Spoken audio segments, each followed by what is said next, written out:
is Saudi Arabia abandoning any possibility of a nuclear option? Wolf, I would not discuss these things in a public forum, certainly not on television. The Kingdom of Saudi Arabia is committed to two things. I always say two things we do not negotiate over: our faith and our security. Saudi Arabia will do whatever it takes in order to protect our nation and our people from any harm, and I will leave it at that. Because when I spoke with Secretary Kerry, we discussed the reports out there that Saudi Arabia potentially could go shopping for a bomb, maybe in Pakistan. You were just in Pakistan. Did you discuss nuclear cooperation with the Pakistanis?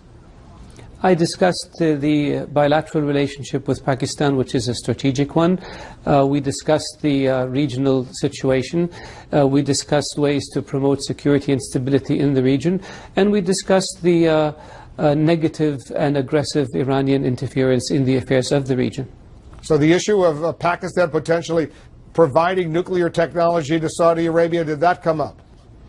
I am not going to get into details of discussions we have with foreign governments, and certainly not allied governments. Wolf, I'm sure you understand. What do you need? What do you want Iran to do now to restore diplomatic relations? Very simple. Iran should cease interfering in the affairs of the countries of the region. Iran should cease to support terrorism. Iran should cease to assassinate diplomats and blow up embassies. Iran should cease to support militias whose objective is to destabilize countries in the region. Iran should cease its policy of negative propaganda in the region. Other than that, things should be fine with Iran. Are you okay with the billions of dollars that Iran is about to get as a result of the nuclear deal? Wolf, I think most countries in the world are not okay with it. I think most countries in the world are concerned that Iran will use these funds in order to fund its nefarious activities rather than use them to develop its country and improve the living standards of its people. I hope I'm wrong. Foreign Minister, you write in the New York Times about how Iran is promoting terrorism, but for you this is also very personal, and you mentioned this in the article. The Iranians, through an agent in Washington, tried to kill you. Do you have confidence that this Iran deal now will work and that you no longer will be on their hit list?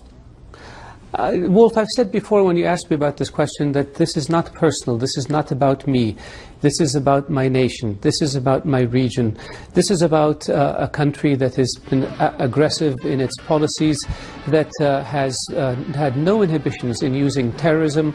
This is a country that occupied the American embassy in Iran for 444 days, including taking American diplomats hostage. This is a country that has blown up the American embassy in Beirut, killed the U.S. Marines at Beirut International Airport, killed French soldiers in Lebanon. This is a country that has blown up embassies, that has assassinated diplomats, including 3 Saudi diplomats in Thailand. This is a country that's implicated in the Khobar Tower bombings. In fact, it planned it and its officials directed it, and the people who perpetrated this crime moved to Iran and have been sheltered by Iran for the past 20 years. This is a country that has no inhibitions about engaging or supporting terrorism, death and destruction. This is a country that has provided troops and recruited troops in a sectarian war in Syria that has allowed Bashar al-Assad to murder more than 250,000 of his people and to render 12 million of them refugees or displaced persons. So you put all this together, that's where the problem is, and that's where the lack of confidence is. It's not about me. Minister, let's talk about the Shiite cleric who was executed, beheaded, Sheikh Nimr al-Nimr, and 46 others on the eve of the nuclear deal. The suspicion was that the timing of this was designed in part to undermine that deal. Was it?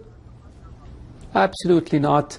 Nimr al-Nimr is not a religious scholar. He's a terrorist. The Foreign Minister, is that the Saudi Arabia beheadings is what ISIS does. They behead individuals as well, and there's been a negative light shined on your country as a result. Any second thoughts? Well, Wolf, I think people tend to be too superficial. We have the death penalty, so does the United States. If we were to use the same methods that the United States uses, and then tomorrow ISIS decides to use those same methods, does that mean that they got it from us?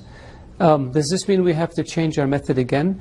The death penalty is part of our legal system, and people who commit crimes that lead to the death of the innocent are punished. And this is something that the world has to respect, just like we respect the laws of other countries, including countries that do not have the death penalty.